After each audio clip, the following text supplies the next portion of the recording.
I'd like to take a moment to thank the sponsor of this video, Ageless Glow. You guys can get this at 𝘏𝘠𝘬𝘦.com. I've been using this serum for about a year now, and all it takes is one pump to cover the entire face. And in a few short days, you'll notice firmer, more rejuvenated skin, as well as the great qualities of it combating sagging skin and dark spots and crow's feet. It's a really great serum. You can get it at 𝘏𝘠𝘬𝘦.com. That's 𝘏𝘠𝘬𝘦.com.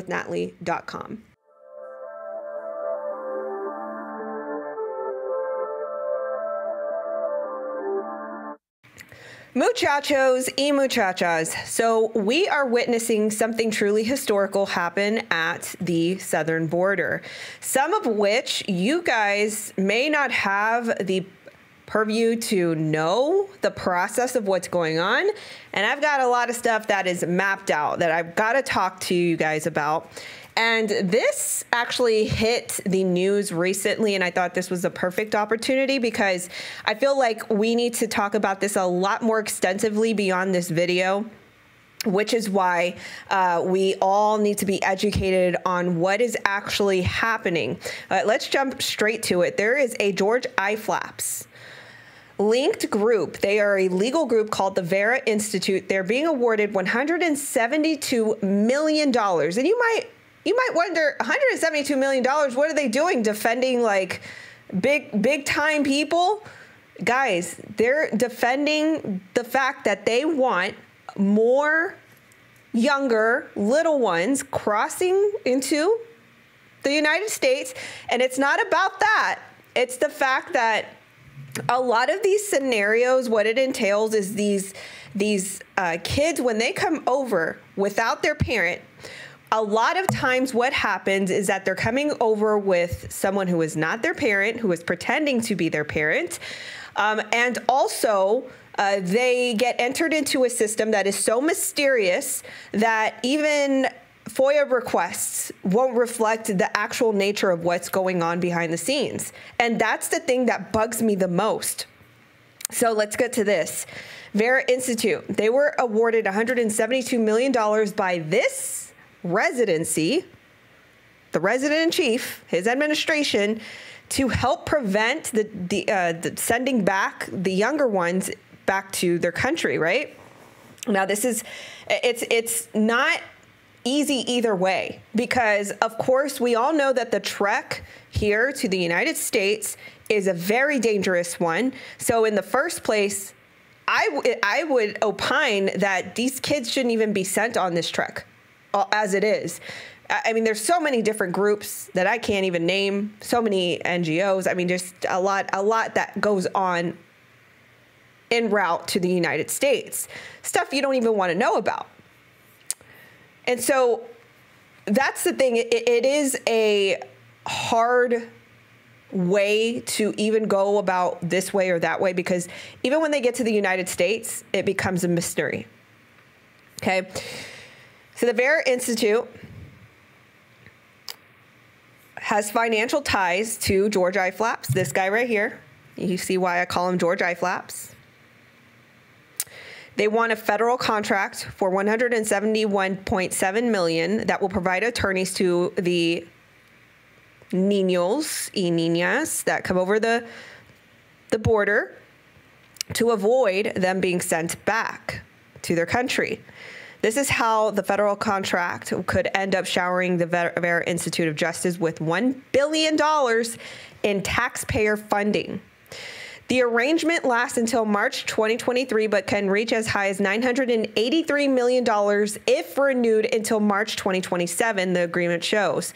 This appears to be the largest federal contract 𝘂𝘂 has secured for immigration-related services for a single year, dating back to the mid-2000s. The 𝘂𝘂 Institute, meanwhile, is propelled by taxpayer-backed government grants and contracts like the one it secured in March. Between July 1st, 2020 and June 30th, 2021, $152 million of the group's $191 million in revenue came from the government sources, its most recent financial audit shows. The Institute seeks to end mass incarceration. So these are the other things that the 𝘂𝘂 Institute is advocating for. You guys probably see in your own local cities. I myself in Houston see this a lot with our council and the judges that are in place. But this is happening universally in every single major city that is ruled by the blue party, right? But what you're probably seeing is that a lot of these repeat offenders, these repeat criminals, they're getting let out very, very easy. They're getting let out by the droves, low bail, a lot of bail reforms. This is happening a lot. And you have to wonder why. Why would they want to do this? Why would they want to destabilize our local, our local communities like this? There's something more at hand, in my opinion. But this is what they're trying to do, just to give you an idea of what this institute does. That's what they're advocating for. So they can get upward towards $1 billion in contract. So they were previously rewarded $310 million by the Obama administration to help UACs avoid deportation. The group also takes taxpayer money via sanctuary jurisdictions. Okay, so I wanted to hone in on one part here. Okay. Where the unaccompanied niños, they will avoid being sent away, right? Okay, so let me just educate you guys a little bit about this. So, as you know, I am frequent around the border, okay? I want to see it for myself in my work of combating this bigger problem, human T word. I have to see it for myself. I've done this for the past 10 years where I've done domestic outreach, going on the streets, going into cantinas, seeing the work being done, seeing the children that have been in these cantinas. I mean, I've done this type of work to see it for myself domestically. And now, although this is another form of domestic, it's a lot of foreign interchanging of, people coming in and being sent off and all these things. So it's another form. It's just adding and compounding on to an already existing problem. So I've mapped this out right here. So this is the process from what is first seen, how children come over. They get planted at the border. Border Patrol picks them up. The CBP, which is the Customs Border Protection, is who processes these, whoever they are, whether they're adults or children, but children go through the same process. And from there is the ORR, which is a branch of the HHS, the Health and Human Services Division. Yes, our federal departments. So the ORR, the Office of Refugee Resettlement, what they do is they then, they detain the child or the children. You can see this, you've seen probably a lot of controversies over this, like where children are detained in these warehouses or, these temporary shelters, which I'm also going to go through as well in this video, because there's another quiet contract that went through just about a month or a month and a half ago. But from there, when they leave the care and processing of the Office of Refugee Resettlement, what happens is they go into like these holding places, and now children, I believe it's after like 72 hours after they are detained at these housing settlements, they then have access to lawyers and child advocates, okay? And this is before they get sent out to sponsors. That's another big controversy that we need to talk about. But the Office of Refugee Resettlement, they then advocate for lawyers, for child advocates to help these children get sponsors or get sponsored. So this is where this all becomes very murky, right? Because obviously with this administration, anything that is being sponsored by this administration and governmental contracts, but please go and hiring people to be their appendage in the work, I don't foresee it as a good thing at all. Okay, let's take a look at this institute here. So this is the Vera Institute via Influence Watch. The Vera Institute of Justice was founded in the 1960s as a project of Louis Sweetser, an eccentric New York philanthropist, and Herbert Sturz, a trustee. Okay, so it was founded by these two guys, Louis Sweetser and Herbert Sturz, who Herbert Sturz is a trustee of the George I. Flaps Open Society Foundations. Originally known as the Manhattan Bail Project, the organization was founded to help poor New Yorkers satisfy bail conditions they cannot afford. Not known as the Vera Institute of Justice, it has transformed into a broader left of center, which they say left of center. I'm talking about, no, oh, sorry, that's not left. This is left for you guys. To me, this is my left, but for you guys, this is left. It's very, very left, okay? It's not left of center. They're advocating for some really radical things, okay?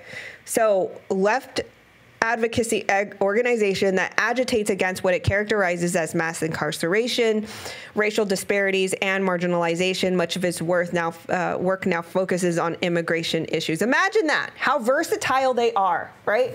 So they go from, you know, these racial disparities and, you know, bail reforms. So now all of a sudden they care about the immigration system. Now, I'm just going to be clear. Let me be very clear about my stance about the immigration system. I believe that it needs to be overhauled. We need a new system. It is very hard for people to go through the process the right way. So why deter them away from the process by making it hard? I definitely think that there should be a more, definitely still some measures in place to vet out people who are incoming. But at the same time, it is a very hard process. Some people wait for years. And that's just my personal opinion. And I'm just being fair. I do think that system there needs to be an overhaul. But definitely it's not going to deter people from, you know, going the wrong way, which is by entering in through breach points of our states, right? Border states. So they'd rather do that than go through the hard process or through the very involved process of being immigrated legally here. Okay, so all of a sudden they care about this. They care about immigration. It's very funny how agile they are to bend over that way and bend over the other way for different types of views or campaigns, I should say. So this is their website. Okay, and all of these are very well-funded websites, very, you know, well constructed, so it looks very official. See, criminalization and racial disparities, reducing incarceration, dignity behind bars, investing in communities. Sounds great. But the way that they're affecting communities with all of this crime, by letting loose all of these, you know, repetitive criminal behaviors. Yeah, you tell me. You tell me in the comments. Okay. Not much more information in this article. This is from Fox. So Vera Institute was awarded a Health and Human Services funded contract in March to provide legal assistance to the little ones that come over without parents, according to the federal database, upwards to $1 billion. So this is the part that I wanted to talk about.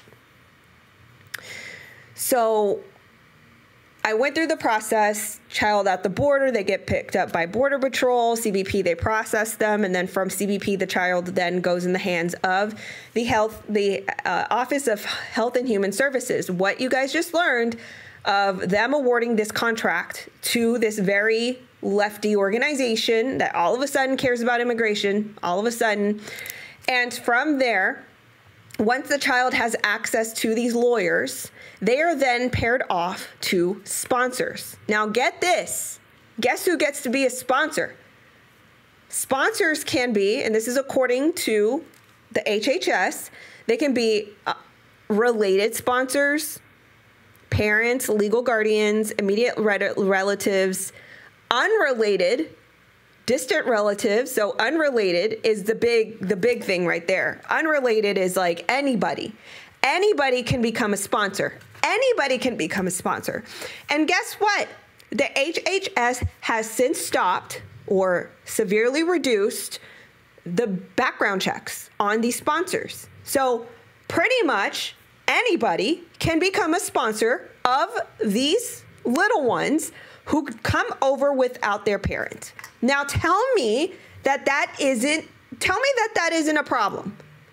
That is a huge problem. And then there is a federal grant being given to this group who is fighting. Why are you fighting so hard for these children to come over? And this is the most disparaging item out of all of this. Got to take some vitamin C.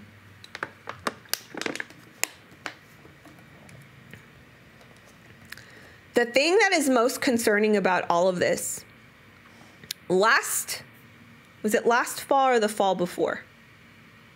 It was actually last fall. It was right at the end of summer. Axios came out with a report via FOIA request. They sent it to the HHS, and they basically asked, okay, how many of these little ones have you guys been able to contact since they've gone through the process? The process I just listed out to you guys. This is called a post-service release, where they will call, they're supposed to call and check up on the children. Hey, how are you doing? Or talk to the sponsor. Hey, how's the child doing? Are they in school? Are they eating? Blah, blah, blah. You know, welfare check, basically. At least 1/3 of those children could never be contacted again. I'm going to argue, even to this day, that I believe it is way more than that, that can't be contacted.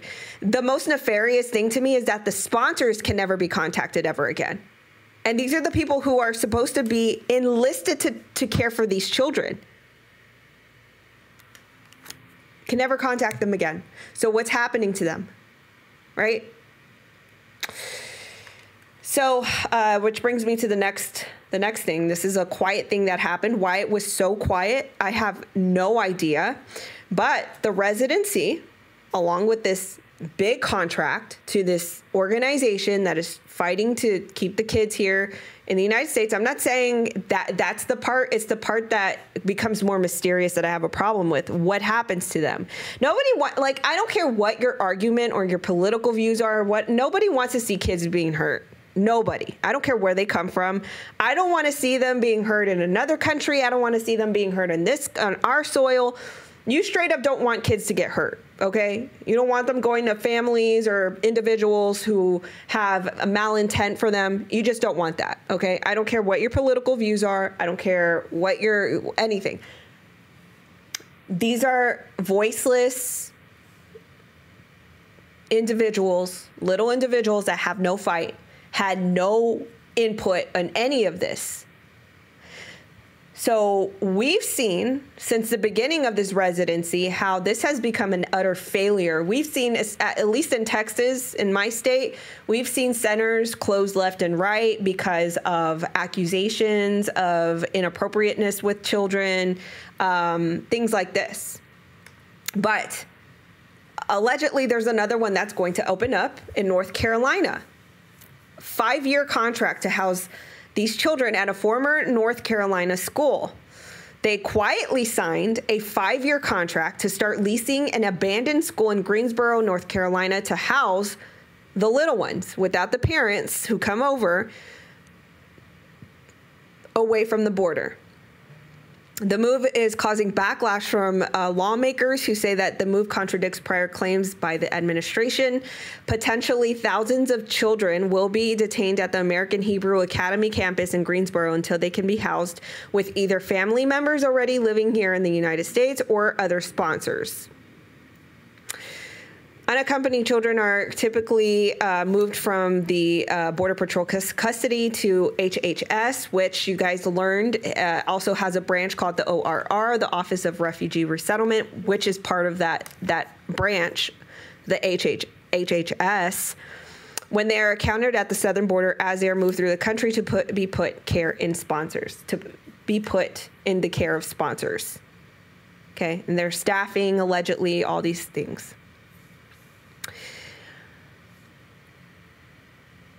Just know that there is more going on that we cannot see. Just know that there is something that cannot be reported that is happening in the shadows, because why is this process so mysterious? Why doesn't everybody know how these children are being processed? That's my big question. But now you have a legal advocacy group fighting to push, basically this is what it boils down to. The advocacy group that this administration is contracting $172 million is basically advocating to push these little ones through the system so that way you can quickly get them to a sponsor. In which the whole point of all this is we have no idea who these people are. And that's where it ends. And that should disturb everybody. Muchachos and muchachas, let me know what you think in the comments below. Thank you so much for loving me, loving the channel. Please be sure to like, share, and subscribe. Tell somebody about this channel, and I will catch you guys in the next video.